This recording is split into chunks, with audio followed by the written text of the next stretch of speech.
What's up, everybody? We are back with a tier list. It's been a while, but here we are. I am all am as geez. I, as always, am Smiles from Snap Academy, and today we have the return of the person who did the last Series 5 tier list with me, Gamer, who is a world's top 4 finalist. He's been in the top 10 of Ladder a few times, not as much recently, as he's been on a break from the game. One of the best Supergiant players in the world. Formerly one of the best screen players in the world before they killed that deck off. What do you got to say, Gamer? Yeah, so if you don't know me, I'm Gamer, top 4 worlds, as Smlz said. Don't let him gaslight you. His name is Smlz. If he Nope. says otherwise, he's lying to you. Um, Smiles. Thank you. but yeah, mostly known for Supergiant One Trick now, as well as Scarlet Witch One Trick, if you want to say that's what you can One Trick as for a card. But yeah, I haven't been playing the game as much recently in terms of like very high ranked ladder. I'm kind of just chilling around like between 100, 200 ish. But yeah. Yep. Not a man of many words, but certainly should listen to him when he talks. He's definitely one of the best players in the world. Probably one of the 3 best players at piloting a tech pile, I'd say. Phenomenal stuff. You should go watch him on Twitch. Very rarely on twitch.tv/whatgamer_snap. Yes, I believe that's correct. So go tune in over there. He'll be at the top link in the description. Also, before we start, quick shout out to notmydance. I'll link his stuff in the description. He made this tier list and we're using it, so thank you to him for putting it together. All right, we're going to be ranking every single Series 5 card in Marvel Snap today, starting with Adamantium Infusion. And the way we're going to be ranking these is we have must own, which means you should go buy this right now. Shouldn't hesitate if it's in your shop for 6k tokens. Great buy. This is like a really good buy. If it's like, hey, this card goes in like multiple decks, it's really good. You can't play those decks without it. That would be a great buy. Good buy is like, it's a pretty solid buy. You're going to be playing a couple decks with it. It's good in those decks. But you should probably buy the great buys first. If it's your main deck is like, okay, this is a card for, say, Move. If you don't play Move, it's a bit of a suspect purchase. Only for one tricks. Again, if you're only one trick that archetype. And don't buy, pretty straightforward. Gamer, what do you think about Adamantium Infusion? I think it has one purpose, and it is to be played after you fastball special. Because of that, I don't think it goes higher than if it's your main deck. It is really good in that one kind of deck where like you fastball special. Like a Nimrod is like the first thing that comes to mind, but it doesn't have to be Nimrod. Manspider plays that as well. So I would say if it's your main deck, because right now, it's just not like the best thing you can be doing. It's okay, like it's very strong thing to do if your opponent doesn't stop it, but it's not anything amazing. I agree. I mean, it's a really good card, but it's so narrow that I can't really call it a good buy because it only goes in like 3 decks, and at the end of the day, those decks are all doing the same thing. So they're all dying to the same tech cards, so they're all like kind of effectively the same deck with just different cards. I think it's just a really good card, but again, it's only if it's your main deck. The reason I think this goes above only for one tricks is that, again, at the end of the day, this is a good card. Wouldn't necessarily call it like a bad card that could only be used in one specific deck if you're a one trick of that deck. So, yeah. Agamotto is next. Now, Agamotto did see a little bit of uptick in usage recently. It is an archetype creator, though. And in a world where people are playing Loki as kind of like a mid-range pile thing, I would even argue to say Agamotto is a good buy. What do you think about that? I completely agree with Goodbye. I think not only on the premise that it's just right now solid, but it's also just very fun. Even if it's not your archetype of choice, there's a lot of, like, if you want to do creative deck building yourself, even if you know you're not going to build the best deck, you can do a lot of really stupid and funny things with it. Um, in terms of me being a competitive player, I'm often a little disappointed when I look at it because it's like, but why wouldn't I just do this kind of deck? But it's definitely really fun and can do some really strong things. And one thing I really like as well is just images. You can do so many different things. Like, I think there's been so many different metas where even if he's not the best thing, there's just like, oh, I copied Mother's Gunny, or oh, I created 3 gambits. This is amazing. Yeah, exactly. The copy spell is just incredibly broken, and the only reason it's balanced is because of how many dead draws it shuffles and how inconsistent the deck is. It's still a good buy. It creates a deck by itself, and it's got some uses in some more lower points meta games. It really has the role of kind of like a 34 card Monty, but in a more mid rangey sense, where it does more points than a lot of the mid range decks, although it flies under and struggles to deal with some of the combo decks. So yeah, Agent Venom though, I think this is a don't buy. This card is really bad now. I I do have. For those who don't know, I think it was the first qualifier where I got top 8 with an Agent Venom pixie list, and I think what is really good there in that sort of meta was, I got to be not only Iska deck that was Cosmo, but also Madam Web Cosmo, right? I think I could make an argument only for one tricks because there is that archetype of just playing like Iron Man buffing into power that like some people might just like. But I think there's a very solid argument not to buy it because you're probably just going to be playing a bad deck. I mean, even that deck is kind of like getting outpointed, especially by a lot of the Ascani slot that's kind of going around right now. Like, it is movable Cosmo. That is like one of the strongest things you can do. But the problem is that, I mean, there's just no points with the deck. I think Agent Venom needs to be probably like a 2/6 to start seeing play at the start, at least. This card needs a buff, is what I'm saying. It's a little bit too weak in its current stance. And I'd kind of say the same thing for the entire Affliction archetype, which it is getting some support if data mines are correct. But Ajax, I think, is only for one tricks at this point. If you like Affliction, you need him. If you don't buy him, because he's a pretty bad card. Yeah. I used to play around with decks that just ran like a package of Hazmat, Malekith, Ajax. And it's basically just say Hazmat is your only enabler, but your Malekith deck, so you get it off pretty often. That's just not really cutting it anymore. I think if this was half a year to a year ago, that's still maybe a decent thing, but I think it's too much stupid stuff is happening now. Absolutely. What about Eliath? Now, Eliath... who... Is it a must-own? It can be pretty good. But it's not good right now. I would personally put it in goodbye. I know when I did the 6-cost tier list with KM, we had this talk. But my take on Eliath is that he's actually closer to like a C tier card. Because yes, when he's good, the meta's all him. Like with Sunlord, there was so much Eliath, and he was a must-own. However, because the must-own was he is the only thing that does what he does. He completely shuts off reply, pretty much. However, when he's bad, he's unplayable. Like right now, not a playable card. He's a 6/7, and that's just awful. I think it's just a good buy because at some point he'll be back. But it's just, I can't advise you spending 6,000 tokens on the guy. Yeah, it just feels very bad. To also explain more what metas are like when he is playable and what he's not playable in. Right now, what makes him not very playable is there's not really a deck that consistently holds Prio, but wants to play a 6-drop. So, for example, Supergiant loves to hold priority, but Supergiant doesn't want to play a 6-drop. Supergiant wants to play Negasonic. Supergiant wants to play Cosmo or Shadow King. There's all these other options, right? And so you only want to play Eliath when you don't have another good option to play on the last turn with Prio, or in like the Star-Lord meta where you could copy it. Exactly. So yeah, that's why he's just not as good right now.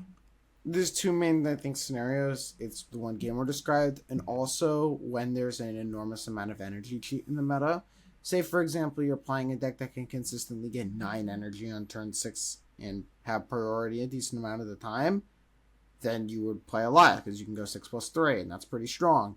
I think that Eliath is 6/7 is just really bad stats. If this guy was like a 6/10, he'd probably be in must-own, because, 6/10 Eliath is just a really good card. The stats are now an actual hindrance. I think it's a better design space for the cards that not a lot of decks can free roll anymore. That being said, I think it's only a good buy. Now, Anti-Venom, one of my favorite cards in the game. I'm definitely going to be a little bit biased on this. What do you think about Anti-Venom? I think. Okay, so here's the thing. I think he's very easily one of Goodbye or Great Buy. I don't think there's any contest Mm-hmm. there. I would My agree. argument for Goodbye is that most people that play this game, I feel, as far as I know at least, aren't willing to make their own decks, and I feel like that's why you would want Anti Venom more because not. I've been noticing just more often, just in terms of like the best decks in the game, they just aren't really running him.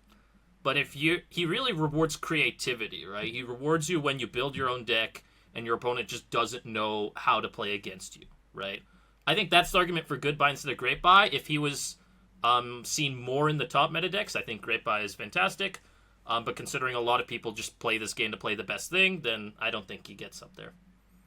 So I would put Great Buy because I love this card, but I do pretty much build my own decks exclusively when I play them. So this is very much a me card. I love Anti-Venom. I play him.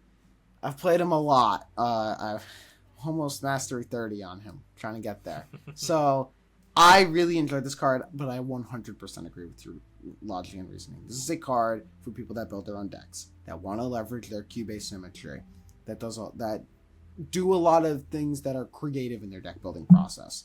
Like one of my favorite decks of this year was when I put Anti-Venom in my Man Spider list because I was like, okay, if I hit this on Man Spider, an Absorbing Man, a Zola, a Taskmaster, or a Foam, that's like really good and that's half my deck. So I'm going to play the Anti-Venom and he's going to be awesome there because it increases my range by so much that my opponent has no idea of. Yeah. This You had card... Adamantium Infusion, right? As well? Yeah, I had both of them. It could hit That was Adamantium. also like another very insane hit. There's so many good hits if you build the deck correctly with Anti-Venom, and you can do it with Ongoing. I love putting Anti-Venom in my Ongoing deck. I love going 3+3+0 on the final turn of the game. It's great. That being said, there is a little bit of an uptick in Mobius as of late, as a lot of cost-reducing cards have gotten very popular very quickly. So I do think that this is only a good buy, though with caveat that if you're a deck builder, this is definitely a great buy. And if you build like 90%, if 90+% of the decks you play are your own, I'd even argue that this guy is must own just because of how much he rewards that creativity. But Aranya, who I think is in, if it's your main deck, pretty solidly. It goes in move. It's a really good move card. Doesn't do much outside of move. If move is your main deck, pick up this card. If it's not, I wouldn't. Yeah. I think if it still said +2 on it, I think you could argue Goodbye, but now that little buff synergy just doesn't really matter anymore, so I think it's just if you like move, you can get it. Yeah, I think if it was +2, it'd arguably be a great buy, because one cost Maybe, taking a +2 is pretty solid. Archangel, don't buy. You trash.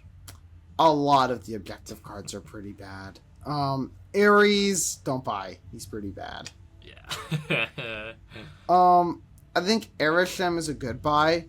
Again, we're actually seeing a little bit of an uptick in Erisham lately. It's actually in this meta where we're actually gone pretty mid-range. Mid-rangey for the most part. I think the Loki deck is the most popular deck. Although Erisham is pretty bad into Loki, notoriously. I think that Erisham is still a good buy. I mean, it gives you a deck for free. It's a solid card. It doesn't necessarily... It's like the opposite of Anti-Venom. It doesn't value a lot of consistency or a lot of like creativity, and it can't really help consistency at all. It's the most inconsistent card in the game. So that being said, it's pretty fun. And when it's good, it's really good. Yeah. I think another point to bring up, and I believe in the last video maybe we actually added must own. I think a good reason to have it lower now is we're at the point where I don't think that the devs will ever let this card be a good deck anymore. And if it somehow is, it will be for a very short time. Because people know a lot of people hated this card. So that's why I don't think it's as high as it was maybe, I don't know how long we did it ago. But yeah, that's why I would say it's not as high compared to the last video. So the last time we did this video was in December, like I think the day after Aurora released. So it was a long time ago. And I think what we've also seen in 2026 is Snap's balance has tended heavily to sway in the combo direction. When we did it, it was like I think 2 months after the Techpocalypse. Now we've seen the full effects of it and how they're starting to print a lot more combo cards and a lot less kind of like techie cards. So that is bad for Airshim. Aurora, speaking of cards that were released right when we made the last video, I think Aurora is a great buy. She's one of the best 6-drop finishers in the game. She has her own deck. Her own deck is actually pretty good and very customizable for the current meta. She works with a lot of cards. Venus, who's another card we'll talk about later, has great synergy with Aurora. Aurora Venus is a very fun deck. Honestly, quite powerful. I think that this is a great buy, though I know you don't like 6-drops. Yeah, so for me personally, I generally don't like pigeonholing myself into a gameplay that my opponent knows exactly what I'm doing, right? But I think one good reason to put in great buy, as you mentioned, is it's a really customizable deck, right? I think Thanos Aurora is still okay enough, even though it's probably just worse than a regular Aurora list. But yeah, I think there's been different kinds of lists that sometimes they've run Anti-Venom Luke Cage, right? There's just quite enough different things you can do with this that I think it's definitely in great buy, though I will say I think the card is slightly overrated. I don't know about slightly. I don't know how you view people's rating the card. I like Aurora. I think it's a fun card. Especially because a lot of like the cards that are kind of at the low curve, specifically talking about Awesome Andy, have been getting a lot of buffs recently to the point where it's kind of like, okay, I kind of have to run this card in Aurora because it's just a good card. Aurora is the champion of good points cards like Andy and Drax and Hydra Bob, while also being able to run effectively any tech card in the game except like Goliath. So yeah, I think it's, again, very customizable. Baron Zemo, don't buy. Pretty straightforward. Don't play a Mild. Bastion, only for C3 one-tricks. I think there's because here's the thing, I think there's an argument to put it in V-hand decks that don't run Gambit, if you're willing to not run it. Well, then, but it's probably not great. Deck? Sorry? Then aren't you just a Hood Misery deck? Yeah, but you can run Bastion in it. I don't think it gets it out. Like, the more I think about it, I don't think it gets it out of only for one tricks, but I think there is something to be explored with there. Just like, maybe. I'm thinking through it, and I'm thinking, like, this probably is not terrible, but I don't think it's amazing. See. I'm not a believer. It's good in C3. That's it. Black Swan. Yeah? No, I think easily 1 tier up. Only for one tricks? What one trick? The Lady Bullseye deck. The what deck? Yep. So it's the Lady Bullseye, She-Hulk, Mother Scunny, etc. So the idea is okay. Yes. Okay, yeah. I think that's definitely good enough to rep more only for one tricks. Alright, sounds good. Blank is a great buy. Not a must-own. A lot of players that play low-curve decks won't ever use Blank, but if you ever play a high-curve deck, she's always in it. She's always good in that deck. Just phenomenal card. You should buy this card. It's not a must-own card. Like, you don't, if you see Blink for 6,000 tokens, you shouldn't instantly buy it. You should consider what decks you play first.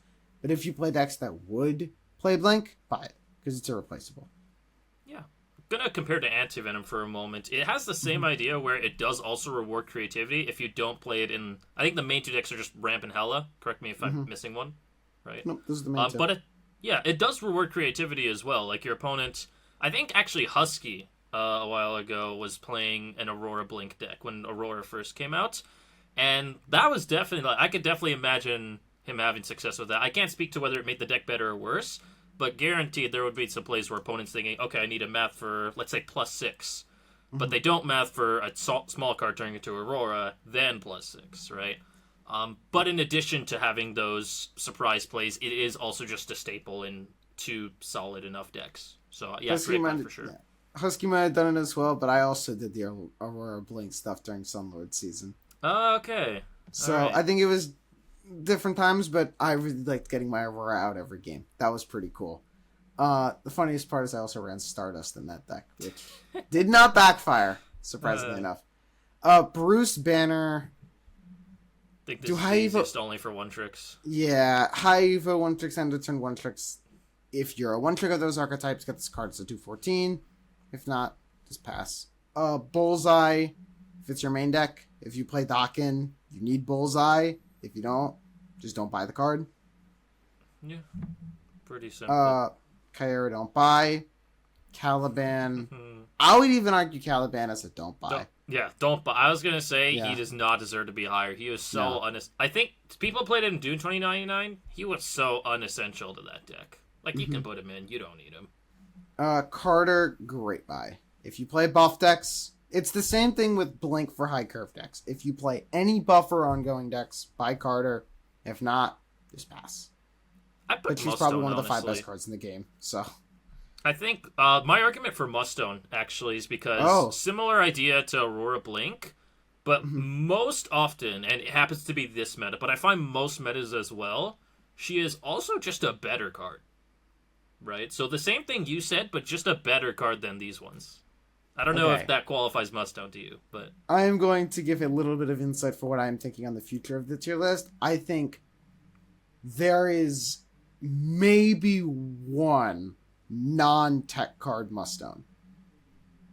Got it. That is my thinking. I am thinking anything that is tied to a specific archetype.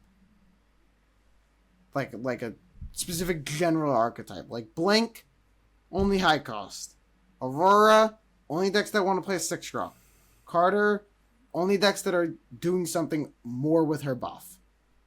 I think Carter, I think Carter's probably one of the 5 best cards in the game and is going to be better than some cards in the Mustone. But this is a buyer's guide.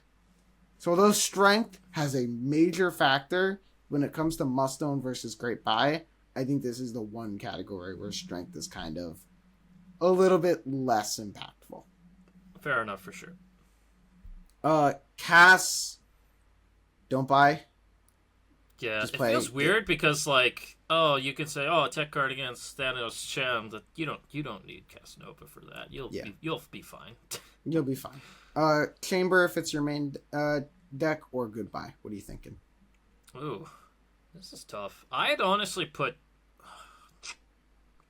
I'm thinking if it's your main deck, because I don't think Ramp is very good anymore. So you can't. It's hard to justify saying like, oh yeah, you should definitely consider this kind of thing, because that's what I see goodbye as compared to if it's your main deck. When I see the goodbye cards, I'm seeing as if I see this card in my shop and I'm like, okay, do I want this? Like, I actually put some thought into it. If it's your main deck, much more likely that you just kind of wave it off as like, I don't care. I don't need Bullseye, whatever. I'm never going to play that. I think Chamber falls more to that category. Yeah, I would definitely think 2/2 Chamber, goodbye. 2/3, I'd even argue great buy. But 2/1 is just bad, man. 2/1 is rough. He was such a cool card. I wish they kept him at 2/3 or even 2/2. But unfortunately, he went down and Ramp kind of died with him. Clea, let's be honest. Let's be honest. So here's the thing: when you say one trick, do you mean one deck? I mean, because there's more than one deck, I think. I don't mean one deck. Here's what I mean. Okay, we're gonna give a reference to Dennis, who's a friend of the channel, was on the podcast a lot. So he plays Hela, but he also plays a ton of random cards in Hela. You could play Clea, but at the end of the day, you're playing the same enablers. You're doing the same stuff with her, and you're playing the same C tier deck. So I think it's only for Clea one tricks, because at the end of the day, you're running the Marvel Boys. Some real Cobras are running the Shang-Chi first steps. You're not. Submariner is a better card than Clea, in my opinion. Oh, I think easily, yeah, for sure. I think Clea is only for one tricks, and that one trick is Clea decks. So yeah, that's valid. Colonel, same thing. If you play this card, you get Colonel. If you don't, you don't. Yep.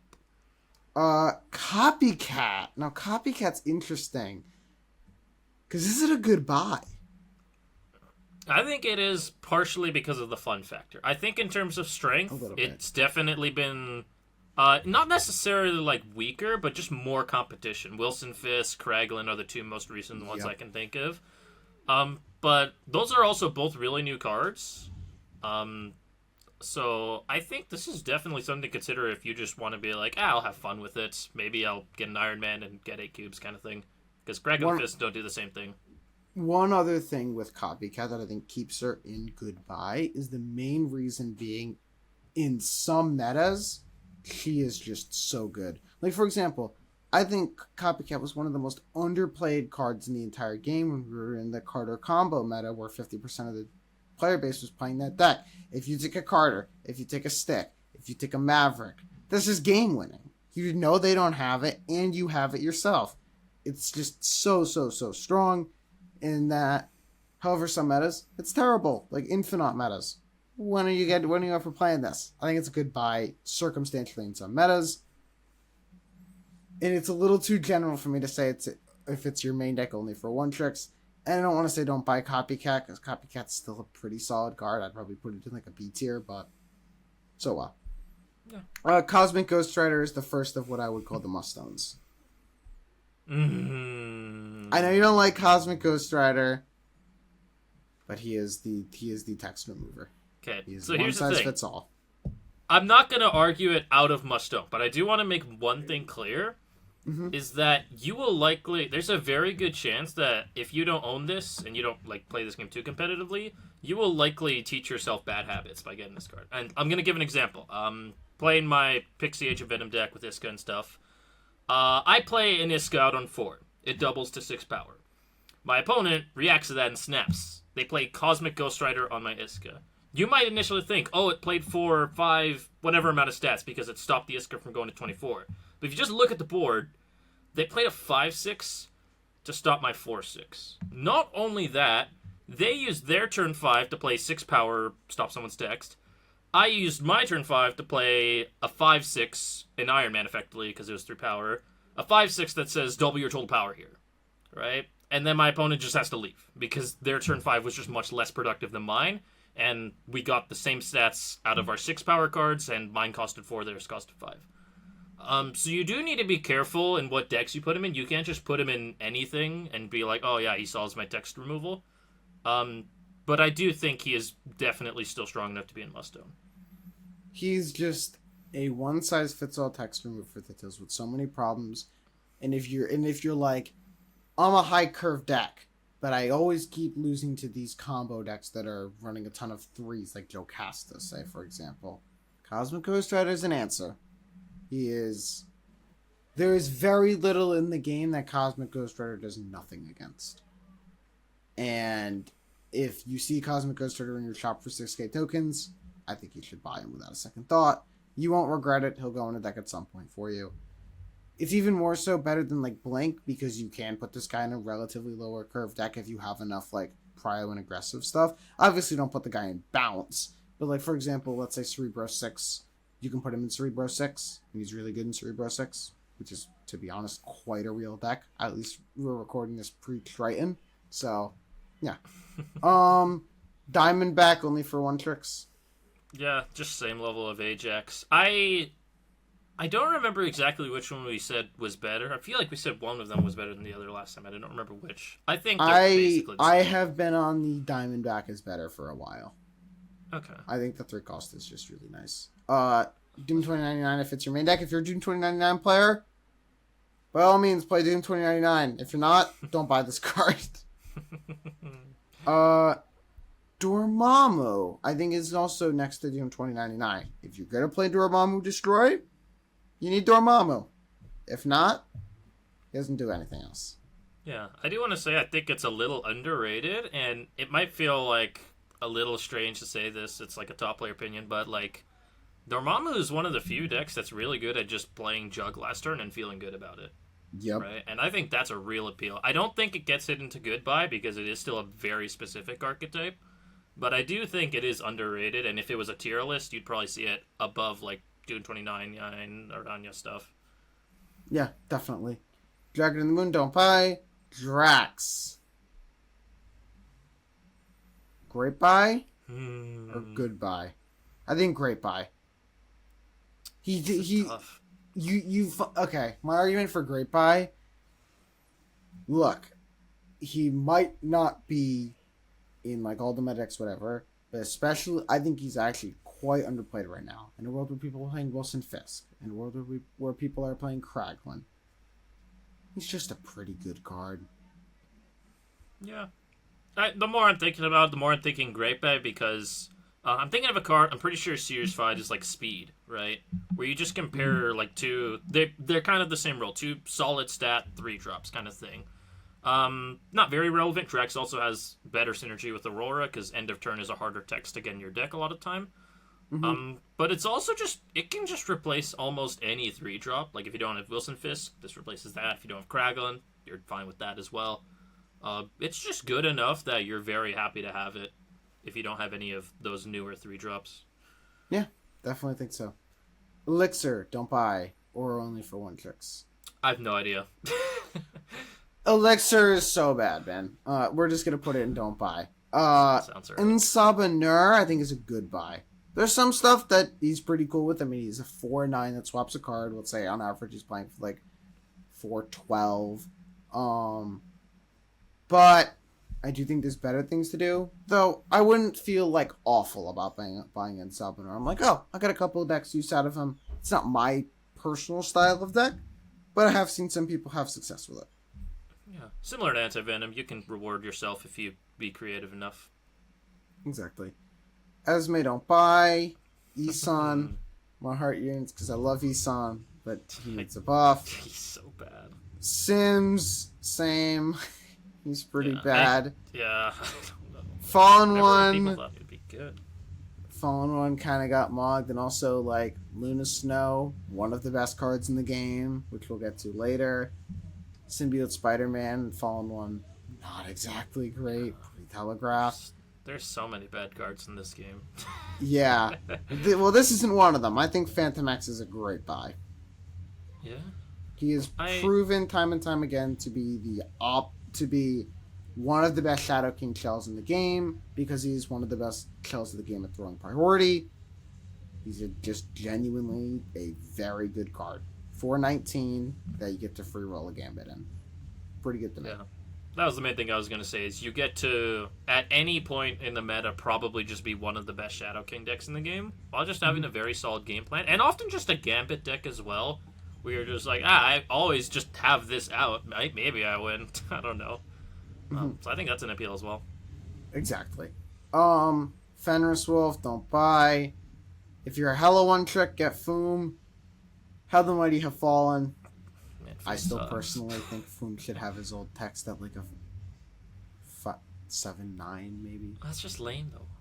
No, it's awesome. Okay. I'm It's going funny, with the tangent but it's here. lame. The Foom nerf was probably one of the most disappointed I've ever been looking at a nerf. I'm like, really? You did that? Like, I think he was such a cool card okay, when you're at 7, you gotta kind of be like this huge card. It's like, I'm playing you over the Infinite.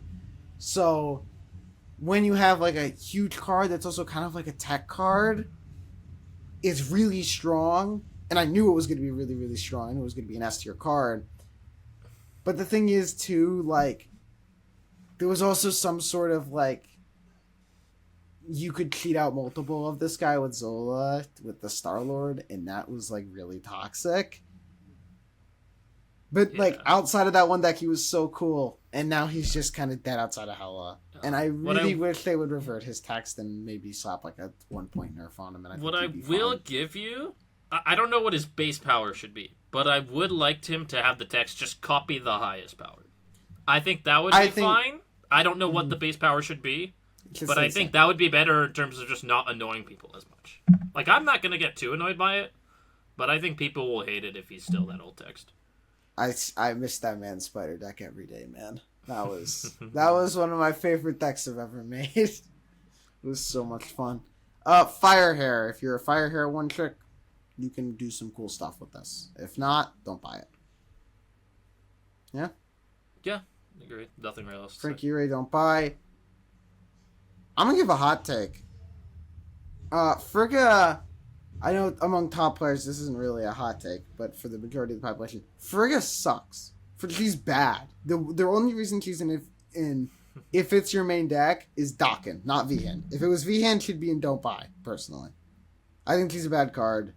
3/3 just sucks. It's way too slow to copy. Prodigy absolutely destroys her in every possible way. That being said, she's pretty good in Dokken. Yeah, I feel like saying, oh, she just sucks when we have like all of these don't buy cards is a bit of an overstatement. I'm kind of thinking don't buy, and part of why you might be saying, oh, she sucks is because like you play Mother Ascani and you're just like, why am I playing Frigga? Right? So it's just making that comparison that makes it feel so much worse. But I think the reality is Mother Ascani is overtuned and Frigga is just okay. So I don't know if that justifies it being good buy. I honestly don't mind it being in this tier. But I think just to be like, I don't think it's as bad as maybe think. You're just comparing it to the obviously busted card. I've been on the Frigga hate train for a while. I believe that Prodigy is the far superior card because the only thing that Frigga really has the edge over Prodigy in is if it's like the name you want. Like say, Frigga copying a Victoria hand. Yes, that's obviously strong. The average like combo deck now easily goes over the top of those decks' best draws if they can't deck you. Frigga copying a Dokken, yeah, obviously super strong. But if you're trying to copy an ability or something like that, Prodigy's way better. And we're in a meta now where copying an ability is stronger than copying a name. And Frigga copies names, Prodigy copies abilities. Yeah. Next up, Galacta. Don't buy. She's Christ. bad. I did buy her ultimate variant though. It's kind of awesome. Galactus is a good buy. I'm going to say great buy right off the bat. I don't disagree. So here's the thing. Obviously, he's not going to be amazing. But there's more ways than you might think to make him work.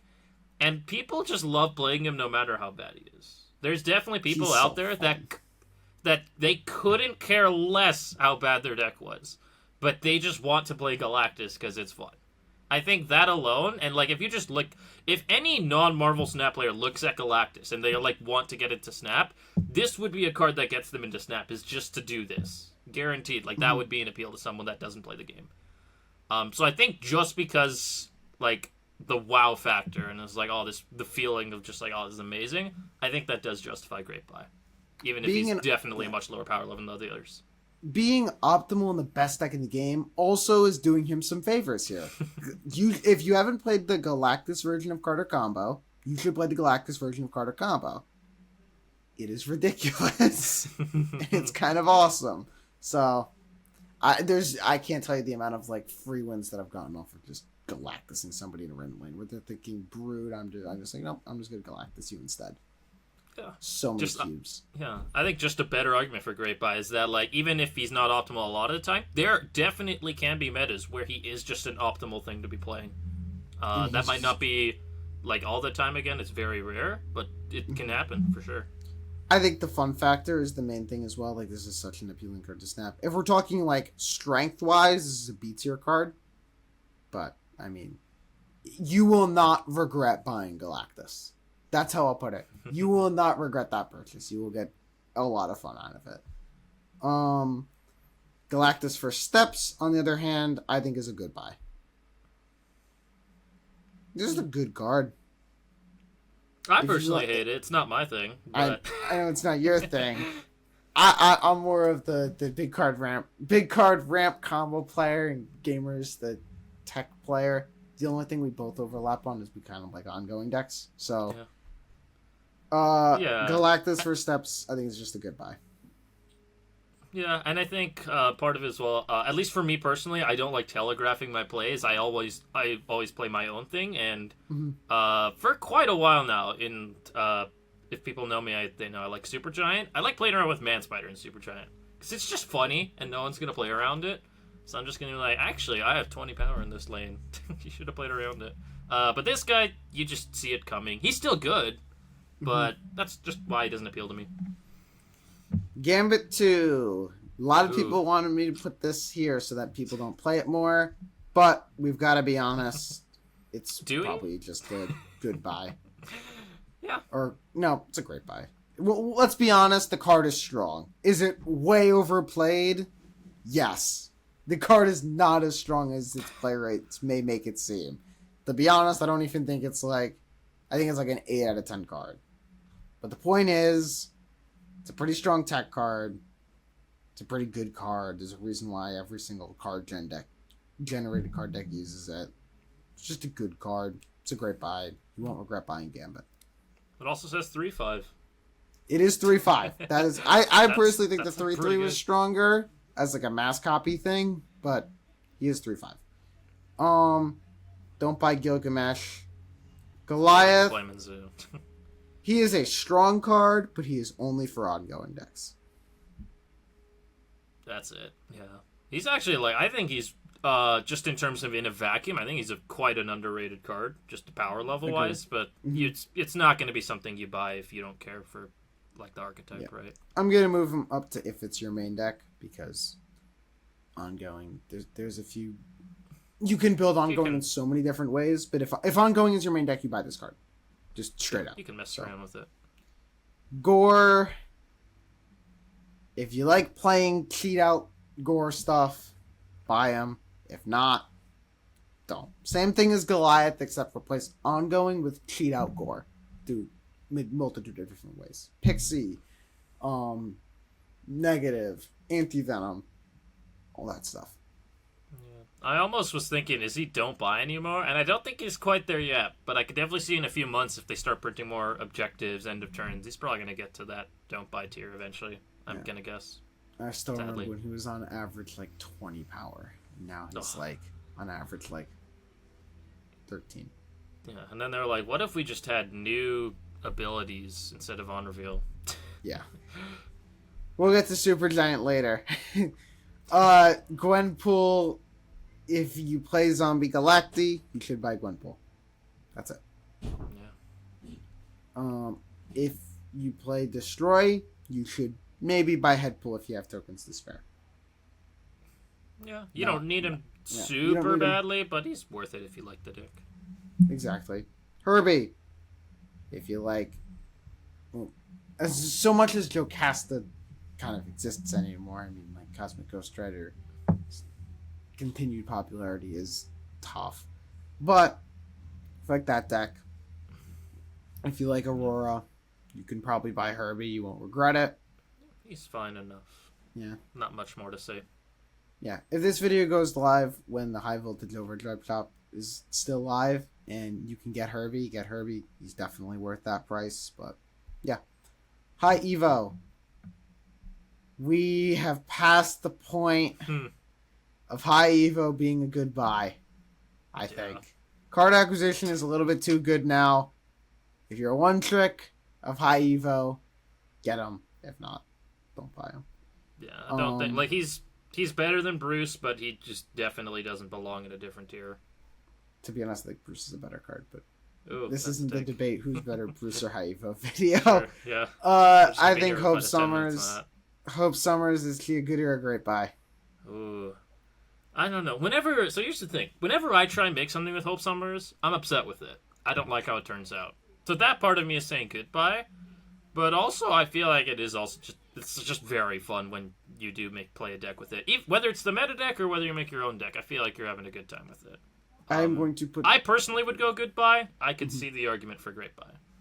So, I'm a massive Hope Summers fan of the card. The last time I tried to build something with Hope Summers, it was Carter Combo. So, pretty good track record for me. I love myself some Hope Summers buff decks.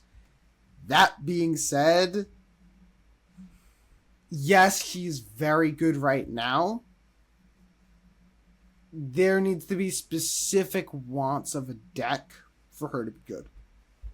Deck that realistically is only playing positional one drops. Deck that is playing a lot of threes. A lot of these are pretty mid-range. Like if Elsa Venus becomes like a real deck, Hope Summers is going to be a key part of that deck. She's a good buy, but I think she's a little bit too narrow in how often she is really good for me to call her a great buy. Also, 3/4, not the best stats. Yeah. Hulkling, don't buy. Torch, First Steps, don't buy. Hydra Bob, Probably goodbye. He's a 1/4. He's Goodbye. solid.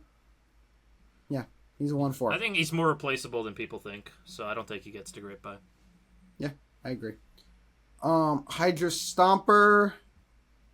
If it's your main deck, Main deck. if you're a Stomper player, you get Stomper. Pretty simple. Infinity Ultron. For one tricks.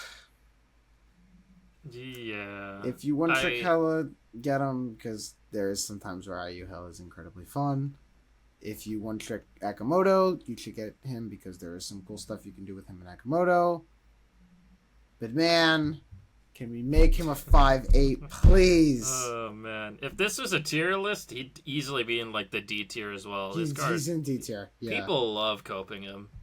He's so fun for sure. He's so awesome. It's so bad. Okay. I'm gonna say it. I don't think I've said it on the channel in a while. The problem with IU was the Techpocalypse. Infinity Ultron was actually a very strong card, in my opinion, as a card that was really hard to deal with tech-wise. It's really hard to deal with an IU if you're just like a tech player, unless you're literally like playing either Super Giant or Merc Ball are the only two really efficient ways to deal with the guy. Otherwise, you're just kind of like at the mercy of whatever stones they got. And he was really strong in that like period of time. And then the Techpocalypse happened, and then combo just became much, much, much better, and Infinity Ultron became much, much, much worse. They need to make him a 5/8, and I rest my case. They're gonna make him a 5/7. They're never making him a 5/8 again. They need to make him a 5/8. I really hope they do. If you play end of turn, get IW first steps. If not, then don't. Or Doom 2099. Both of those. Yeah. That's about all I have to say. Simple. IP is the second of the must-owns. Yeah, I'd agree. There's Supergiant is the first step that comes to my mind for obvious reasons, right? Every time I doubt this card, he's just like, nah, I'm gonna win you the game. So what are you doubting me for, right? But yeah, it just gives you a random, very solid card, like over 90% of the time. Not only that, it is an actual win condition as well, similar to Cosmic Ghost Rider. Like, if you put CGR in your deck, that is a win condition, depending on the matchup. Iron Patriot is a win condition, as well as just being very, very solid in multiple archetypes and decks. Yeah, I mean, like, we'll get to the other one. There are two drops who have, since their release, never been below an A tier card. IP is one of the two. Just absolutely incredible. It goes in so many decks, has so much utility. And I mean, we have seen a drastic rise in tempo 3s lately, one of which we will get to, I believe, very shortly. IP loves that. Iska, great buy? Yeah, great buy easily. You can play it in end of turn. You can play it, I think it's been in Dune 2099, even though the deck's less good. I played PixAV. There's just multiple man There's move. just so many things. Oh yeah, that deck. I forgot that was the thing. Yep. But yeah, just a lot of different things that it will always feel very solid. And don't think it's must own. It's not the same level as these other cards, but definitely great buy minimum. Yeah, if we were doing ranking based on power level, she'd be S tier. Phenomenal card. Jeff, don't buy. Hammond, don't buy. They got it Star Lord. Torres, if you like spell decks. If you like bounce, get Torres. If not, don't get Torres. Jocasta. What are we thinking? Are we thinking Jocasta as it's your main deck, or is it good enough to put it to good or great? I think it stays in main deck for the reason that I cannot remember the last time I saw Jocasta outside of an actual activate deck. If the Shao stuff was still around, and you had, like, let's say in a perfect world, the Shao deck and like the full activate commit deck were both pretty good, then I think it's good buy. But now Jocasta is like very specifically like Omega Sentinel, Prodigy, just activate combo stuff. It's not really going outside anything else. It's the Gambit Horseman of Death problem. That my problem with Gambit Horseman of Death is that it disproportionately affects a, a lot of low A tier, high B tier decks. Where it's like, well, these decks are really strong, or not really strong. These decks are strong, but Gambit just kind of like puts them in the dumpster. And although the Gambit deck may be less good into the best decks in the game, it's just more played. So, yeah. I still think Jocasta, if we were rating on strength, I would honestly still put her in A tier. I think she's still a phenomenally powerful card. Yeah. But you should only buy her if you're an active A gamer. Sounds about right. Don't buy Jug Horseman of War. Don't buy Kahori. Don't buy Kang can Kang. go in one trick, I think, because similar premise Sure. where some people will just be like, haha, this is funny, I will get it. I love Kang. We'll put him in only for one tricks. If you want to be a Kang one trick, by all means do it. Something. Don't buy Karen Page. Kate Bishop. I think very easily great buy. Great. I was gonna say good. I know it's fallen off like a little bit. A lot. But that's just, I don't know if I still play this card like a decent bit, and I don't know why people stop playing it. I think it is a good card, but I mean, I think this card was carried a lot by Shao, and when Shao stopped being egregiously overpowered, we're kind of taking a second look at this card like, maybe its best days are gone now. I want to be playing IP on 2. I want to be playing the other 2 drop that I'm going to be putting into Mustone on 2. I don't want to be playing Kate Bishop on 2, man. Unless I'm playing Venus Aurora. Then I will, because I'm playing Marvel Boy. Yeah, understandable. I also might be, for those who don't know as well, I love Clog. I think if you hate Clog, then something's wrong with you, and you should get help. But also, I loved Acid Arrow. That's maybe why I'm still thinking, oh, great buy. I just win with Acid Arrow a lot of the time. But very understandably, not everyone's going to use it to the same effect. There's a lot of skill expression, I think, with just that one card. Yeah. Jack Flag, don't buy. Man, I remember Jubilee. People thought he was going to be good. Don't buy. He's so fun. I've been playing... Okay, behind the camera. I've been playing nothing but Jubilee for like the last 5 days. This is cool Jubilee Noir deck I built. It's so much fun. That being said, he's still really bad. I think at 4-3, I would put it at one trick. 4-4, goodbye. But 4-2 is just so bad. Yeah, it can go Galacti, I've heard people say, but you don't need it in Galacti. No. It was hardly an upgrade, if not a side grade. Khonshu, don't buy. Yeah, we can put it in He's one bad. trick. He's like one of the worst out of these one tricks, I think. Yeah. But I think he easily goes here still. Yeah, I mean, like if your one trick is Voron plays Cope decks, you can definitely put Khonshu in there. So that means Nomura's not don't listening. Kid Omega is, if it's your main deck, if you like playing Destroy decks, if you like playing Nimrod decks, you should buy Kid Omega. He's pretty good in that. Aside from that, not huge. Yeah. Ooh. Here's the hot take of the video. He's a great buy. Ooh. He's interesting.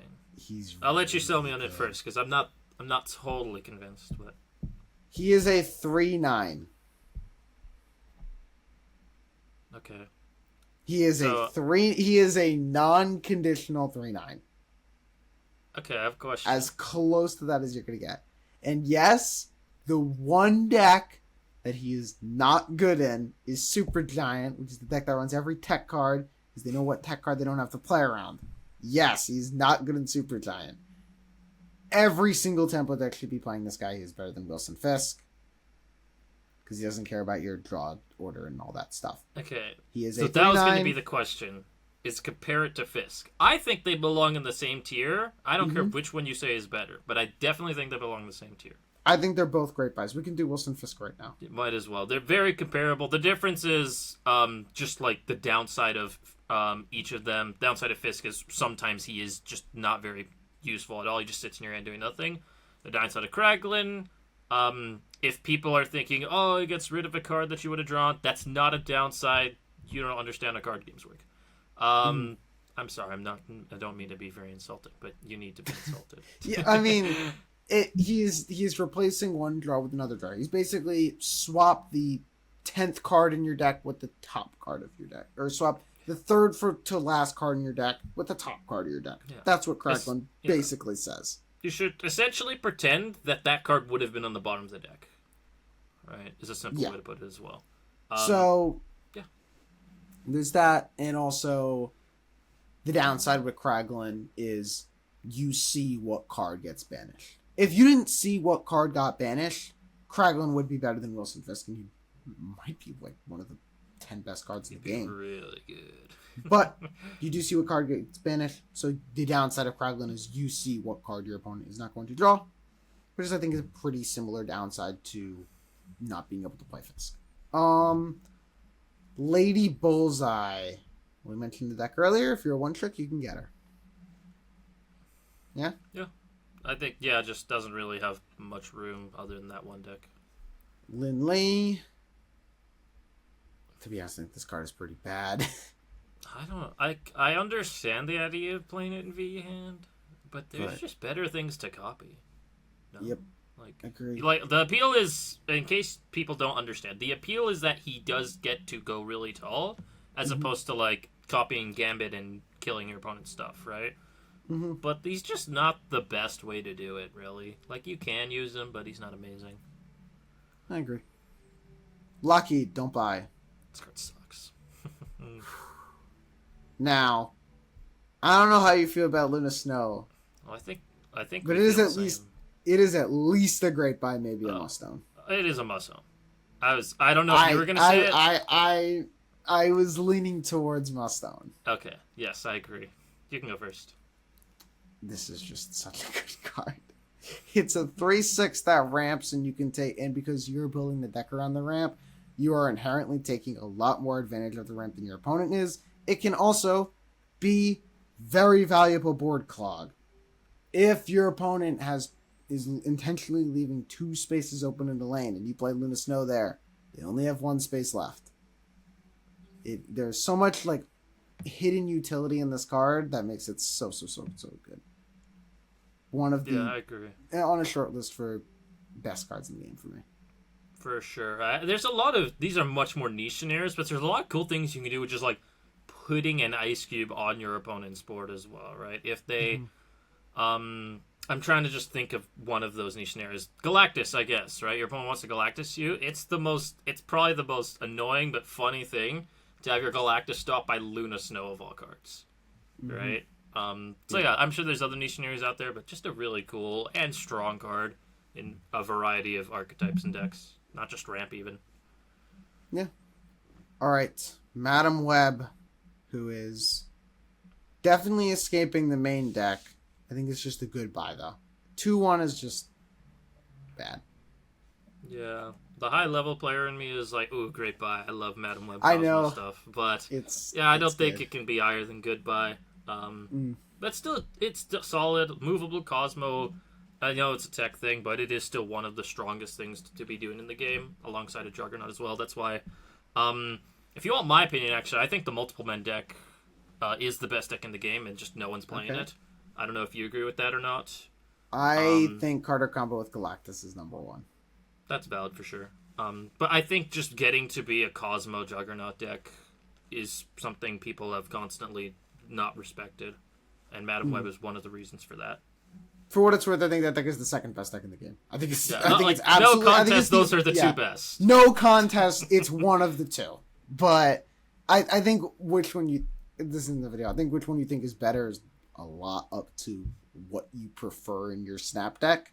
Do you prefer being able to go over the top of whoever you want, or do you value tech cards?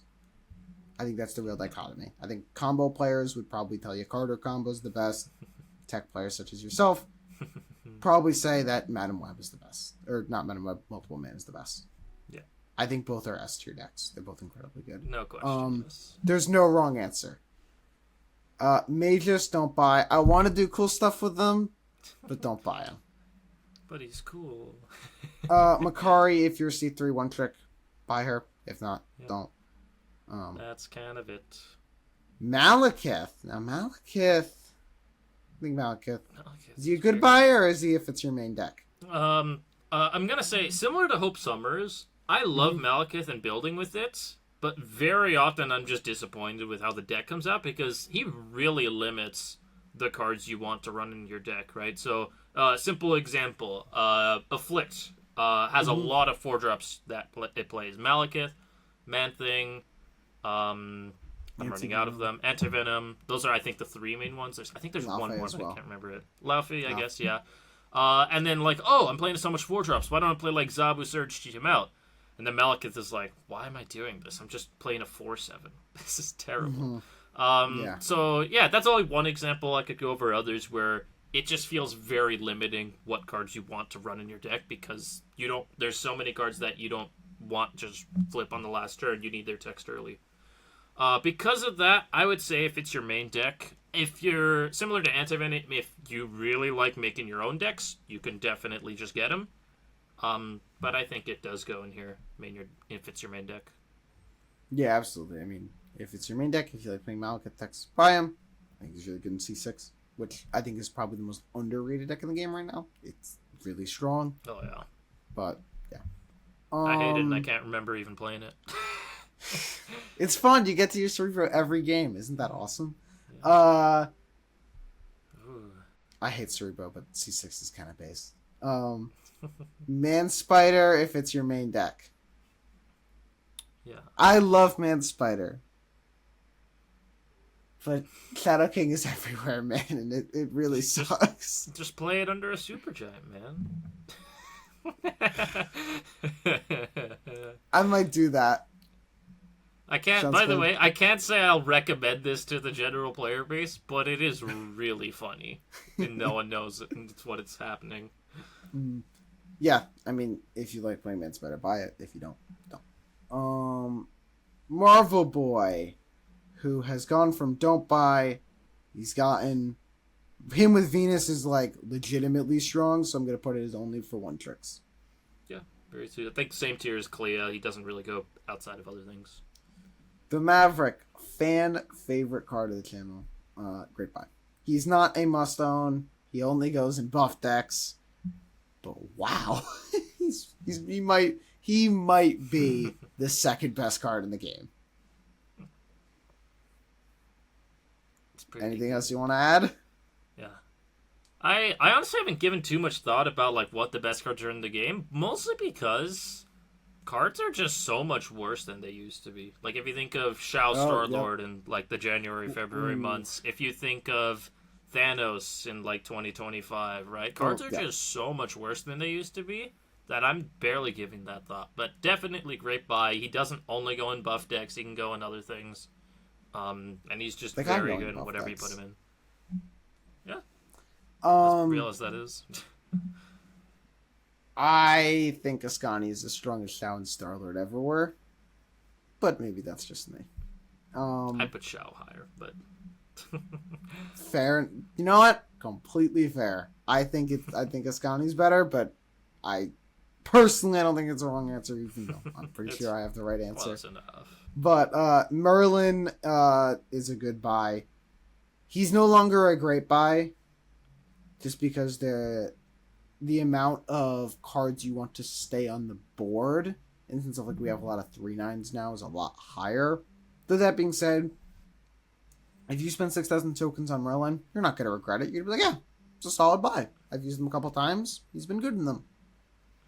Yeah, just very random decks. Like, first thing that comes to mind is like, oh, just a Sentry deck. Not even a Nihilist deck, just if you're running Sentry and Polymorph, that's just a solid thing to be doing, even if it's not like the most meta deck. There's other things as well. But yeah, definitely good. Yeah, absolutely. Misery. Look, if you play Hood Misery, you get Misery. Otherwise, you don't. That's kind of it. Mockingbird. If you play Thanos, you get Mockingbird. If you don't, You don't get Mockingbird. It's kind of it, yeah. It's It's kind kind of of it. sad. I wish Mockingbird had a reason to be played outside of Thanos, but it just doesn't. Created like VN decks don't want it. It's just kind of sad. I mean, Mockingbird was going to go in one of two ways when they had the opportunity to nerf her out of Thanos. She was either going to be a good card outside of Thanos or a good card in Thanos, and they picked the Thanos route. So, she's always had Thanos, but again, she's always really good in Thanos and Thanos era. Moira, if you play Destroy by Moira, she's above Headpool, but don't play her if you don't like Destroy. Yeah, nothing else. Monstro. And I bring up the Dennis example earlier, but this is for Dennis right here. It would be in Don't Buy, but if you're specifically Dennis, who I think might watch this video, you should. All right, it is so only here's for the one thing. tricks. You say he's watching the video, but counterpoint, you said this is a buyer's guide, and he owns the card. Well, there's a lot of Hella So- players in training, so they gotta buy Monstro too. I also think Monstro is like a little bit better than people are saying. It is a lot of intel in your hand that you get for completely free and can play for like 2-8 when you need it to. It is a overhated card. I will put it that way. That being said, Yeah. it's only for one tricks. Like I think it's better than all the cards here. Yeah. Yeah, for sure. Moondragon. If you play Doom 2099, you buy it. If not, you don't. 2-1 sucks. Moonstone is a great buy. Yes. This is the first card I recommend to new players. Is Moonstone. Just because you already have, with a lot of the starter decks and stuff that you get now, you have Iron Man Mystique. You have like Fantastic Captain Carter. You have Cosmo. You pretty much have the whole deck. So it is the only Series 5 card where you can be competitive post-infinite from day one if you buy the card. Yeah, So, just yeah. ongoing. You just already have all the essentials, and then except for Moonstone, then this is kind of the last one where you can be like, okay, I can do something. Even if you're playing like a more budget version, like Mr. Fantastic probably doesn't go in the best version if I had to guess, but he's fine enough in whatever. Like if you replace him with whatever the best thing is, he's fine. Yeah, definitely agree with Great Buy. Yep. Morgan. If you like Morgan, you play Morgan. He's only for Morgan one tricks. She should go back to 4 cost, man. I don't know what else to say. Or go down to 2 cost. Maybe, yeah. Fantastic First Steps, don't buy. Muse, Muse is currently only for 1 tricks. When Tombstone comes out, he might go all the way up into even goodbye. The problem is there's only 1 enabler that can destroy at multiple locations. So, yeah. There is a card. Tombstone's the one that's like Destroy the forget what lowest its text power is. card at each... Lowest power. Yeah. Okay. So- yeah. That It's- I forget if it- it was lowest power or less power. It works pretty good with them. Namora, don't buy. Okay. Counterpoint. You said that Khonshu. This is where Roram cards go. Oh, So by no, that logic- no. I am playing, okay. I am playing the deck because it is really fun, but also Namora is by far the worst part of the deck. Like, That's valid. she is only in the deck because she works well with Symbiote Spider-Man and Jubilee for 1 draw. Yeah. Like, if I could cut her, I would. But the problem is that it's just a little bit too many points, so I can't. Yeah. Nothing else does what she does, and she does it so badly. Nico must buy. Yes, very easily. Go. You can put her in any deck. She's really Yeah. good. Yeah. I wouldn't buy the As $100 long- bundle for her. I don't know if she's worth $100, but you should buy Nico. Nico's just always good to have. No matter what meta it is, you could probably find a good deck with Nico. I still think I genuinely don't know. Does VN still run Nico? No, and that's probably why it's a bad deck. I think it should. Like 100%, it should find a way to run Nico. Yep. Nightmare. He sucks. Our good friend Zenaid is not playing the game as much anymore, and maybe it's because Glenn told him to play Nightmare and he didn't like it very much. True story. So sad. Nocturne, don't buy. I feel okay. I'm a little biased because I've been doing C4 a little bit recently, and that feels way more real than I thought. I don't know if you justify that as a real enough deck, but it's fair enough if not. Loss of Ascani is rough. Yeah, I'd rather play C6. that's fair. Penny Parker is a good buy. He is the reason the multiple man deck is in contention for the best deck in the game. See, I do agree with that, but I'm struggling to think of another deck that I really want her in. Man Spider. Oh, yeah, that's a deck. Yeah, I think goodbye. Well, I feel like it's fine if it's your main deck, because I don't think... I'd also argue Ramp should be running Penny. Really? Yeah, I'm not going to speak as to whether Ramp should run whatever it should be running, but... Yeah, I could see the goodbye. I'm not, like, sold on if it should be if it's in your main deck. That was what I was leaning to. Yeah. But, like, seeing it in goodbye is, like, it's fine. Yeah. Also, for the viewers, and I don't know if you... I'm pretty sure you know this, gamer. The reason why Multiple Man, like, kind of shot up the ranks overnight, there was a bug with Penny Parker's Spider in Multiple Man that if you activated the Spider on a Multiple Man, only the original Multiple Man could move next turn. They fixed it. Now both can move. And that was the biggest possible buff the deck could have ever received. Yes. Just a simple I was bug aware fix. that was changed. Yeah. I was pretty sure you knew that. But that's why it kind of came out of nowhere. Don't buy Polaris. She sucks. I remember when people tried playing Spider-Woman. Prodigy. My goat. Must buy. Yep. Does so much. So good. He's so good. I think he's probably the... If I had to rank the best cards in the game, it would go Ascani, Cosmo, Prodigy, or Maverick in the 3 slot. Just phenomenal card. Sounds right. I think if I had to order that, Ascani's first. I think Maverick is the 4th. I'm not sure which one over Cosmo or Prodigy, though. I can't immediately say. But yeah, that's so good. Yeah. Yeah, copying text for only 3 is good. And 3-4 is just, good enough. Like, we talked about Hope Summers and 3-4 is not the best. But 3-4 that says copy whatever line of text that your deck is built around, just doing something twice. And that's also just part of why Mother Ascani is so good, is you get to not only do a line of text twice, but it's also hidden. Yeah. Yeah. Prowler. Oh. He is in it. If it's your main deck, he's good if you're playing Stomper stuff. Otherwise, not really. Yeah, I'm trying to, like, he goes in the Joaquin Torres stuff, so I think he belongs in the same tier. And he can go in Hydra Stomper decks. I don't think he should. I think he should, personally. Maybe. I think it's debatable. He is a 2025 card stuck in 2026 snap. That is the sad truth. Let's talk about Proxima Midnight. Not for long, no. I think she is in 1-tricks only. If you 1-trick this card, you should buy Proxima. If not, don't.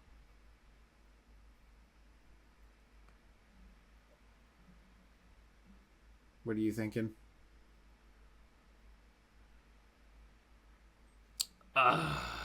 Okay, so my mind is comparing it to Marrow, and they're obviously both 7, but like one's Affliction, and that I think does make a big enough difference for like once we get to Marrow, it'll be in like that. If your deck, it'll be at Marrow, least like obviously the staple is Phantom X. You think Marrow's goodbye? At least.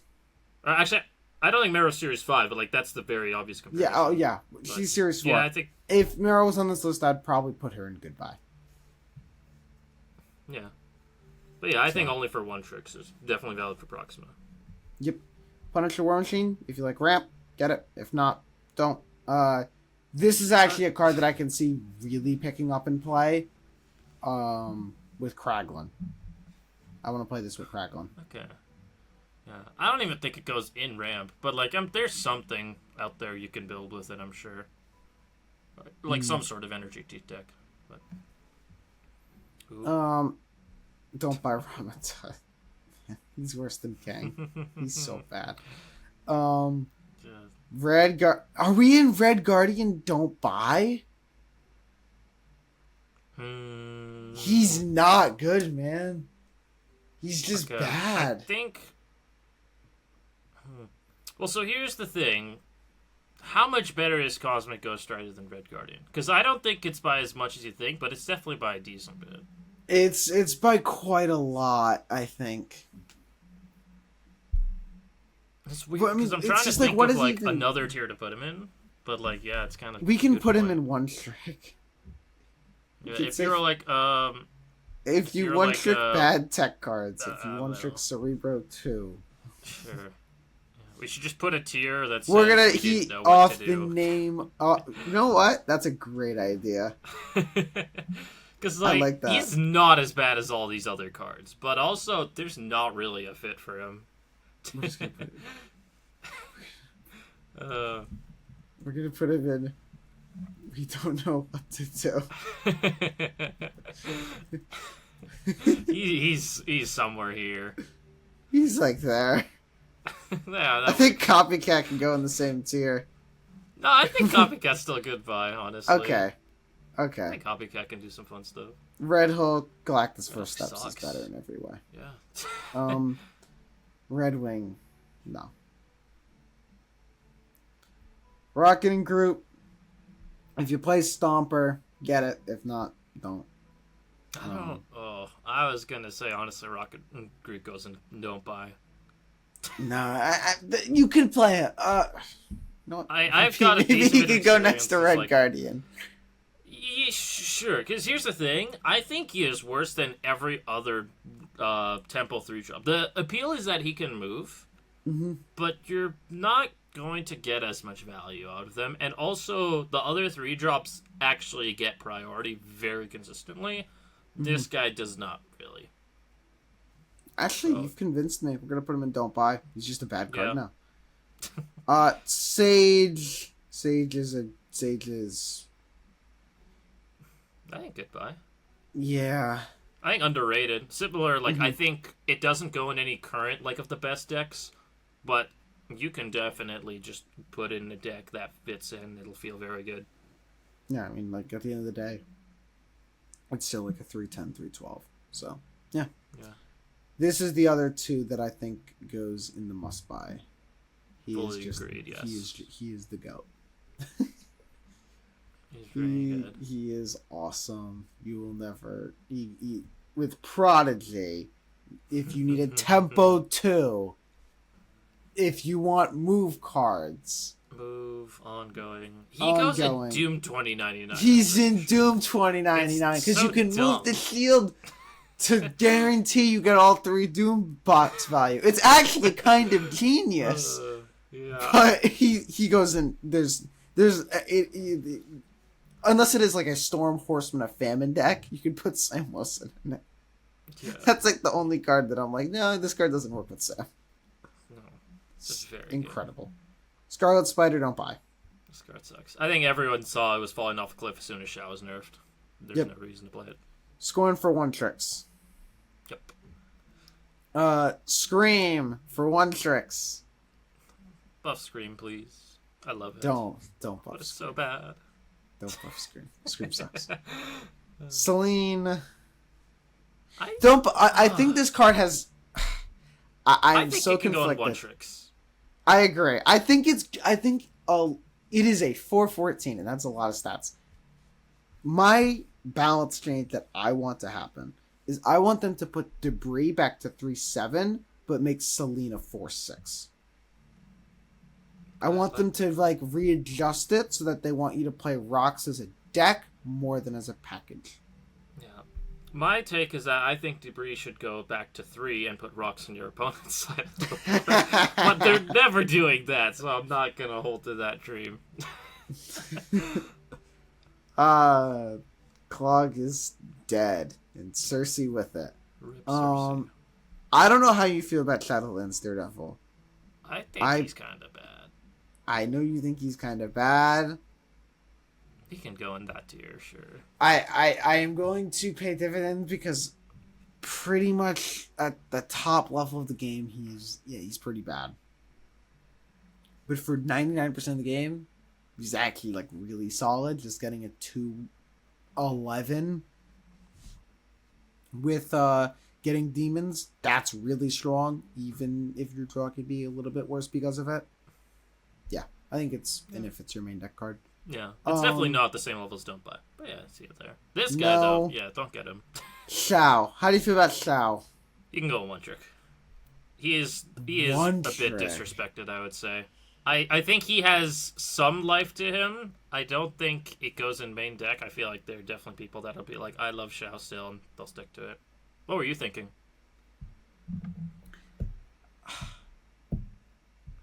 I don't think. Goodbye. No. Okay. I don't think he's. I think you have it right because of Mother Ascani.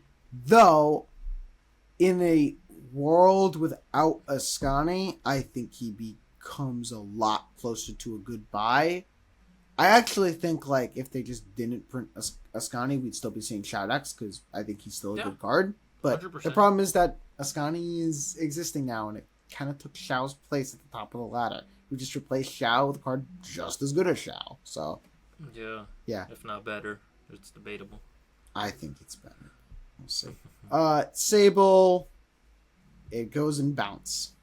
That's it. That's it. Yeah. Only for one tricks. Sparky. I don't think. Does it even go in the move deck anymore? I think I was just gonna expect you to leave and Don't Buy. I don't think you need him. If he's still Sid +3, he's just really good for that extra bit of buff. But he is the most replaceable card ever now. Yeah. Speed, Don't Buy. Noir, one tricks. There is some cool stuff you can do with Spider-Man Noir. And 413 draw 1 is set it to 8. Really powerful text if you get it off. You can. It's a one trick card though. Just awkward. Punk. Main deck, right? Yeah, I think it's a main deck card. I'd even like lean towards Goodbye, but I think the problem is that we've been getting too many good like early tempo 3s before the release of Fisk and before the Kraglin. Really, just before the release of Fisk, I would have put it in Goodbye because I was still like, hey, 3/7 that can move, actually just really solid. Yeah. But and now there's just 3 9s just chilling. Mm-hmm. Starbrand, one trick, or yeah. If you one trick virus, get this card. Sauron isn't a deck anymore. Yeah, rip Sauron. Rip. Dust. Dust. Stay dead though. Is Dust a must buy or is Dust a no? good buy? He sucks. What? I love Dust. He's good. Not a good card. He is a good card. Like you can, I don't mind putting him in Great Buy because some people just love to turn their brains off and be like, "Oh, I beat Hela, I beat Nimrod, I beat whatever." Dude, it is so awesome. Yeah, I totally see it in Great Buy just because there's definitely so many people that just love to not think about this. Like I like making things harder on myself for some reason. If you want my personal opinion, I cannot remember if I have ever played a game with this card. It's just I easily just skip over it when I'm considering what tech pieces I want. But definitely understandable in Great Buy. It is a really great card if you don't want to deal with something. You will never feel bad about buying Stardust because if a Hella meta happens, you're prepared. You just play Stardust. You don't have to worry about it. There you go. Yeah, I think I'm not gonna argue it out. I'm just never gonna play. Poor guy. I'm happy he's in Don't Buy. I'm happy as well, but it's just kind of sad, like how much of a nuke they took to him. Like I'm so happy. I wish I nuked him more. I wish I made him a 5/5. This card, I if they unprinted this card is the only thing I think I'd be happy with. But they let me keep like the Vincenzo as like a background art or something like that. I can do it is a something. beautiful variant. Storm, Horseman of Famine, really good card. Probably A tier, high A tier. I think it just stays in main deck though. What else does it go in?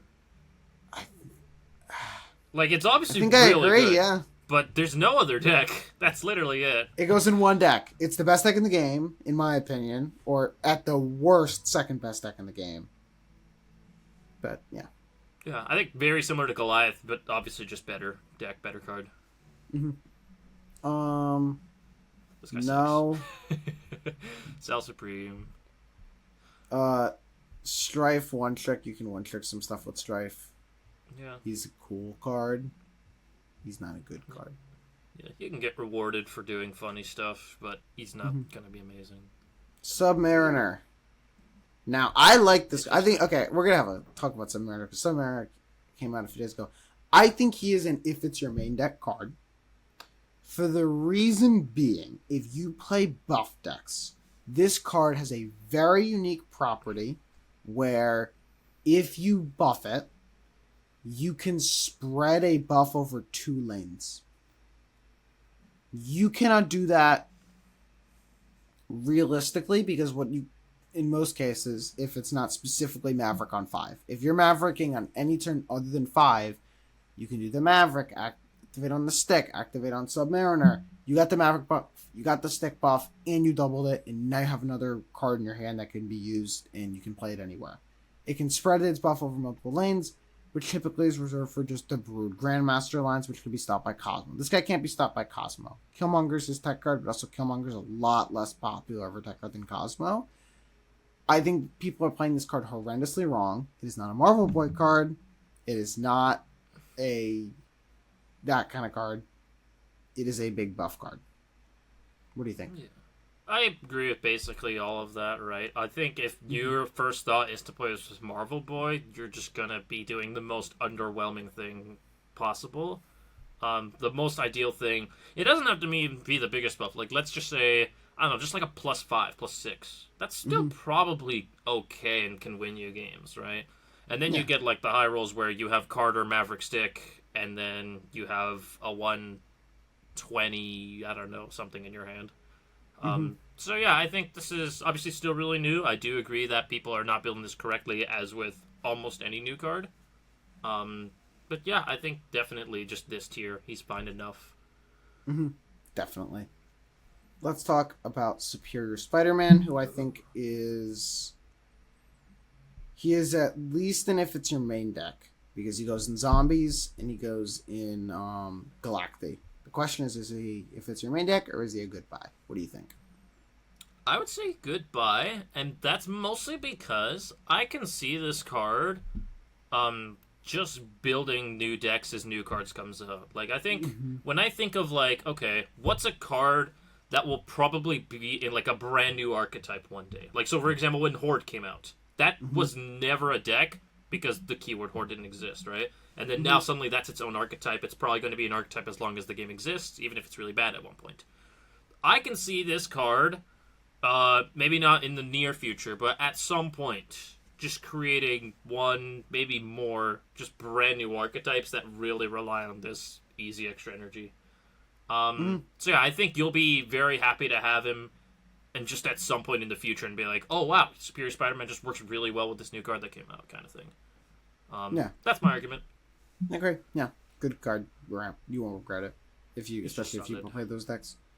Let's talk about Surge, who I think is probably just a good buy. It's just solid. You won't regret it, but it's not necessarily something I'd like insta-click in most scenarios. Yeah. I think if it's still 2-2, you can put it in great buy, but 2-1 really holds it back. Compared to just like an Iron Patriot is a 2-3, a Mysterio or Lizard 2-5, 2-6, right? Just being one power is really underwhelming. Yeah. Surtur, don't buy. He's trash.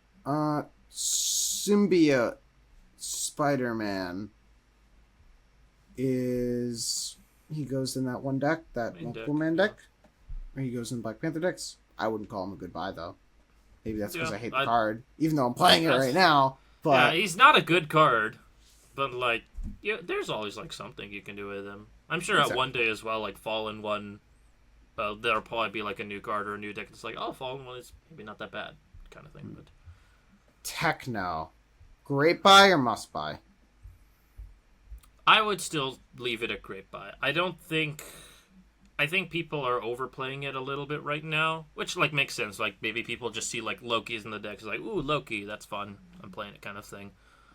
Reason I don't think it's a must own is if we compare to Luna Snow, for example, there's just so much more archetypes, or even Smlz, I think is a Yes. better example. Just so many more archetypes that it unlocks and is just very key to. Virus, while still very strong and one archetype, it doesn't do just the amount of things that these other must-own cards are in. Agree. Um, we don't need to talk Okay, about sucks. you. Let's get all the bottom tier cards out of the way right now. That is Thanos- about Ross. Everyone owns Thanos, right? Am I crazy for saying Everybody does own Thanos. that? Yes. So we can just put that in. We don't know what to do, or make Yeah, we can another put tier that Thanos says and you we don't own know it what or to do something. with it because like everybody kind of owns it. Yeah, Weapon. Weapon H. I'd Both put Weapon weapons. X. White Widow. White Widow. Zorn. I think Wolverine Horseman of War. No. There's no reason to play that anymore, right? No, because he's awesome, and I'm gonna put him. Well, in one yeah, trick. but I'm gonna he put him in sucks. one. I'm gonna put him in one You know, trick. like you could argue U.S. Agent's awesome as well, right? Well, no, Wolverine is like Wolverine is a lot of points. I think Zorn goes here, and then I think the rest of these cards have a I think the place. rest will have Well, yeah. we talked about it. Let's do Wolverine right now. I think Wolverine is in one trick. Look, I still think that there is buff decks that you should be playing Wolverine in. That being said, they're not the best. This is a card that you should buy if you like playing buff one trick decks, especially if like Maverick Stick get nerfed. But as for now, this is the Monstro. This is my Monstro. Except I'll leave it up instead to of being you. in 8 power, it's 15. So Yeah, like part of again my reasoning for like don't buy is I'm looking at a lot of these that they're only for one tricks, and most if not all of these cards are irreplaceable in the deck you played them in.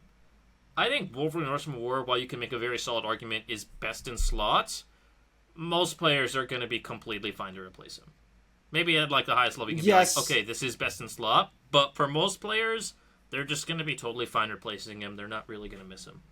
yeah, Or someone's I think going to be really bad about like having to cut Black Swan from a certain deck or something. my main thing with only for one tricks is that okay, if you are committed to this archetype, should you buy this card? And if you are a committed buff player, I don't think you'll regret buying Wolverine Horseman of War. He's a very fun and he's a pretty unique take on the archetype that dodges a lot of popular tech, which is one of his main uses. So yeah.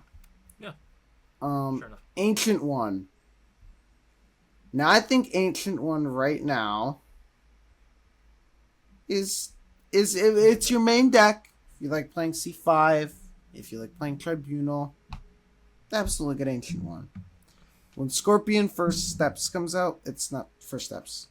Data mines say there's a card called Scorpion Brand New Day. 6/8 ongoing double all enemy afflictions.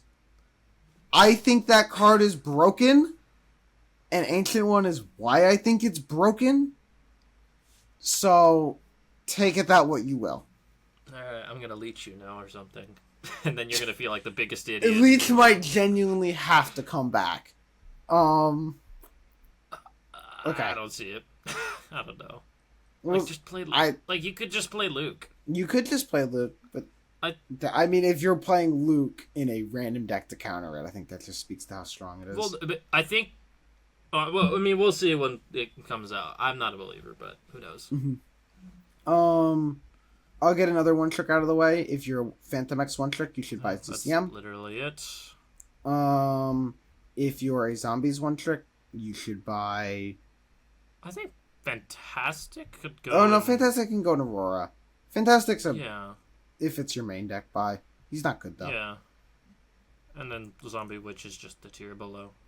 Because it Yep. just goes in one less deck. And it's not even that good of a deck. Even though strength wise, which is better than Fantastic, this is literally only for one tricks, and the deck is kind of mid. Yeah. Okay, Warlock. If you play the Pixie Chef deck, you play Warlock.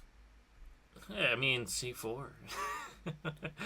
Moving on. If you play Wiccan, you play Wiccan. Wiccan sucks, man. He's so bad. Yeah, it's a deck still, but he's. It is legally speaking a deck. Yes. Well, I would rather play Conchu. Toxin. love Toxin, man. But he's definitely just one trick. He's only for the bounce. I think that's it for the cards that... Oh, no, Thena. If you play end of turn, Thena goes in that deck. That's it. He doesn't Honestly, go anywhere else. I would love... I don't know what the stat line would be. I would like if they experimented with Thena having the same text as Shao with just 2 or more cards. I don't know if that's the best design choice, but I think it'd be cool to see. I think it would also be kind of cool. Okay. Zombie Galacti, This is weird now. if it's your main deck.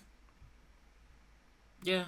That's probably the most straight up purchase on this tier list. Don't buy it if you're not going to play Galacti. A lot of people are just not going to have fun with him, but some people definitely will, so he's good enough. War Machine, if it's your main deck. War Machine Ramp or Legion Lockdown. Take your pick. That's kind of it. Yep. Thing First Steps. If it's your main deck, if you like playing Aurora. If you like playing Thing First Steps Stomper. But I wouldn't call him a goodbye. For a short moment, I was thinking, is he goodbye? And I don't think he is, right? Just because, like, sometimes he is randomly winning you the game, but a lot of cards can do that still. Yeah. I'm gonna put Victoria Hand in goodbye, which I know is kind of crazy, but I don't think it's a great buy anymore. Are you saying crazy because it's too low or too high? Genuinely, too low. Too low. Okay, because I was thinking for a moment if it's your main deck. No, V-Hand's a little bit better than that. Yeah, like, it's probably because so many people are just playing a wrong version of the deck. And it always is just kind of annoying when I see people playing bad versions of an archetype. Like, for whatever reason, like, earlier today even, I ran into 2 players playing Mobius in their Supergiant decks. I was like, this is... Not only is it lame, it's just wrong. Why are you doing this? Yeah. Yeah. Yeah. V-Hand's still a solid card. Venus, I am going to give you a hot take again. I think Venus is a great buy. Great buy, huh? She goes in like 30 different decks. She's really fun. She's the only card that does what she does. I think she's a little bit overrated by the general public. She's definitely pretty strong card, like a 7 to 8 out of 10. But she just does so much, and she's the only card that does that.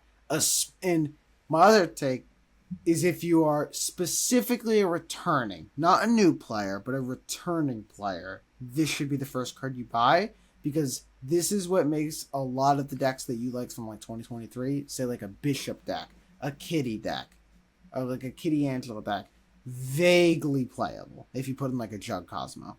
She can make those decks vaguely playable because she's just so much points. Yeah. I think I'm inclined to agree. Like, you definitely convinced me because obviously, like, expected I was in goodbye. But yeah, the idea of just how many different decks it goes in, and it's not like a broken card by any means. I'm surprised people. I think it was like the Golden Gauntlet that people just really hated on it. I don't understand why. But yeah, I think you definitely convinced me. Just like the amount of decks it can go in, and it's just solid enough in basically all of them. Absolutely. Last card, Viv Vision, who used to be in Don't Buy, is now definitely better than that. I think Viv Vision goes in Goodbye. It's a good card. It's got quite a bit of points attached to it. It's not as good as it was with all the Fisk and Kraglin running around. But certainly if you can like read where they're going to play that card and you can get a Viv off, she's still going to play for like a 3-15. So, yeah. Yeah. A couple things to note is, one thing, it can clog you. That's not very real. But the other thing I find that hurts a little bit is you just instantly cannot be a Shadow King deck. Yeah. And a lot of decks want to do that. But it's still just really good stats and power that I think, yeah, definitely still can be in Goodbye. All right. Well, we did it once. We did it again. 100 minutes later, we have for you our final tier list of Series 5. Let me get another zoom out because, wow, this is a huge tier list. It's like Yeah. 160 cards or something like that. Over now? 100. Yeah. Our 6 must buys. So if you're listening, this card is in your token shop, pin it or buy it. Cosmic Ghost Rider, Iron Patriot, Luna Snow, Nico Minoru, Prodigy, and Sam Wilson. And we didn't know what to do with Red Guardian because he's still Red Guardian, but I mean, like, what plays Red Guardian? And Thanos because everybody has him. Yeah. All right. All right, gamer. You can plug your socials, whatever. Yeah, so I'm sure I'll stream on Twitch one day. That's really the only place you'll actually find me. So yeah, it's gamer capital R, double underscore snap. And yeah, I am also not the most active, but around in certain discords. You can find me most often like the Roar and Plays Discord. Um, yeah, I don't really. I'm not the most as active as I used to be. Yeah, make sure to follow this guy if he's like around. Really one of the best players in the world. And yeah, that's about it from us. Make sure to leave in the comments what rating you disagree with most. Yeah, we'll see you all in, I don't know, maybe another 6 months if we do the tier list again. We'll see. Have a good one, everybody. See ya.